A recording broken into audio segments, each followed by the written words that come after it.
The following telethon was made possible by a grant from When the dust clears from the Hollywood Bowl Monster Truck Rally, grab your ladies and head to Southern California's 3-day only special event, Vaginal Reconstructive Expo. Don't sit home listening to comments like these. Before I went to the Hollywood Bowl and had my reconstructive surgery, my husband would make jokes like hot dog down a hallway and Steve on a wizard's couch. Vaginal Reconstructive Expo. If your vagina isn't reconstructed at the Hollywood Bowl, it's just a badge. Southern California, land of sun, surf, the rich and famous. But all that glitters is not gold in this urban paradise. For every day, many of the teenagers and young adults in California succumb to such easily curable conditions as dehydration, death from physical exhaustion, and permanent psychosis, brought on by a fear of reoccurring temporary blindness. These horrible deaths and mental breakdowns could have easily been avoided. In the following video, I will attempt not only to show the pain that the families and the friends of these victims have had to endure, but offer some hope. At the end of this video, there is a hotline that you can call where you can offer your time, make a donation, and perhaps help to end some of this misery. We start now in Beverly Hills, California. It's a hot July day in 2009. Ian and Buckley were playing by the pool when the crisis began. It's broken. It sounds like a personal problem. You hit me. Let's get together and kill Barney. Stab him in the back. Push him on the floor. No more stupid dinosaurs. Yes! Oh, you better not kill any rabbits. So, Ian, can you tell me what happened that sweltering day in July?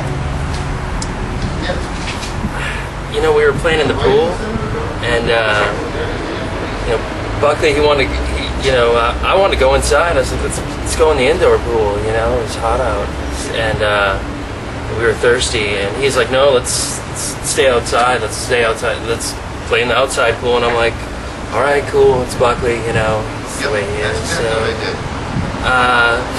you know, we were getting thirsty, so we rang for the maid. She showed up, and she was like, you know, real attentive. Man, she said she'd be back and run for some sodas because we were out of water, we were out of everything apparently. So she said she'd run to the store. So normally she's back in like 15 minutes, 20 minutes, you know, and we went inside, you know what I mean, because she didn't come back and we were getting thirsty and we wanted to drink something. So Little did Ian know, but his maid had been involved in a fatal car accident. She would not be coming back. The door closed behind us, it's automatic. Yeah, So, you know, I don't know, we were out of water, there was no drink boxes, you know, and it had been 15-20 minutes now, a half hour went by, nothing, you know, I'd seen the sink before, you know, I know the sink, you know, it's, and somehow the maid, I'd seen her put water in there, you know, so, but there's a thing, you know, Buckley didn't know, I didn't know. So you're saying that your friend Buckley died of dehydration because no one had ever shown you how to use a tap water faucet? That's what I'm saying. That is terrible. That's what I'm saying. People, take some time from your self-absorbed lives. Drive out to Beverly Hills or Bel Air and help someone more fortunate than you. These crises can be avoided. Tap water. Something the less privileged may take for granted. We walk to our sinks, turn on the tap, and pour ourselves a glass. Ian and Buckley thought water only came in bottles. The following tutorial will show someone more privileged than you how to use a tap water faucet, and thus they'll be able to receive the gift of life. Okay, if you look here, we have the kitchen sink. This would probably be the most likely one you would get tap water from. And if you happen to just look inside it here, you see two handles, one on each side. You would either turn those to the right or left with a twisting motion. The water comes out, and that's basically it. Don't worry about this thing here. It's called a sprayer. It's a very advanced and complicated technique. We're not even going to touch upon that in this series of tutorials. So now if you look here, we have the bathroom sink. Nothing to be intimidated by here. The water that comes from it is just as good as the water that would come out of your kitchen sink. I would, however, recommend not drinking from your toilet bowl. If you do drink from your toilet bowl, you could have some health problems later on in the day, diarrhea, vomiting, so it's definitely not recommended to drink water that's in your toilet bowl already. Just so you have a heads up on that, guys. And then what you want to do is the same thing you did at the kitchen sink. You just simply turn the handle, the water comes out. Turn the handle, the water comes out. Again, same thing. If you just see one handle in the center, don't let that intimidate you. Don't be afraid. Just pull it forwards, backwards, to the right and left, and it'll work for you. Our operators are standing by to take your calls. They're willing to take a donation of time, or someone making a simple tutorial as I did, or a donation of money so that you can get them a new maid or servant. We just received a call not more than 3 minutes ago from a P. Hilton who's convinced that she's gone blind. One of our operators does have directions. We can send you to her house where you could show her how to operate a light switch and thus end the nightmare for her. I know for a lot of you these things may sound silly, but you do have to understand that those more privileged than you, well, their simple survival skills and self-maintenance skills as human beings have atrophied to such a point where these things aren't a joke.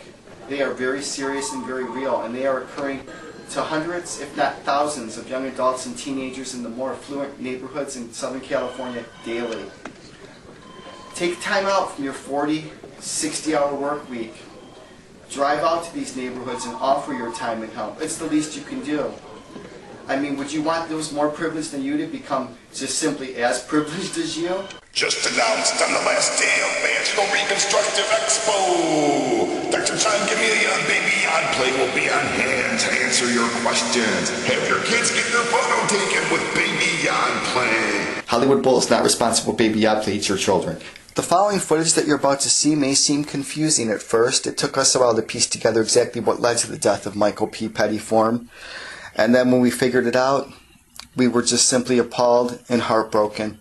His life of overprivilege and complete dependence on technology led to his downfall. Select options. Site C. Jog around park. Find vendor. You selected jog around park. Begin jogging.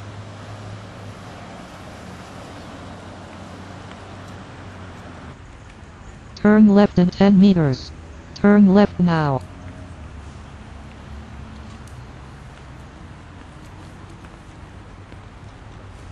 Turn right now. Turn right now. Continue for next 20 meters. Continue through tunnel. Continue through tunnel. Turn right now. Turn right now. Warning, battery low. Warning, battery low. Shutting down. Please recharge as soon as possible.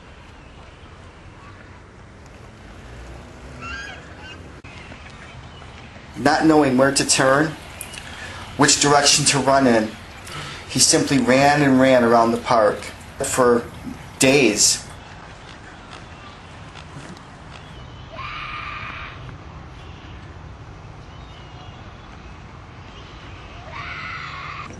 I don't know how many more days I can keep this up. Oh, my poor wife.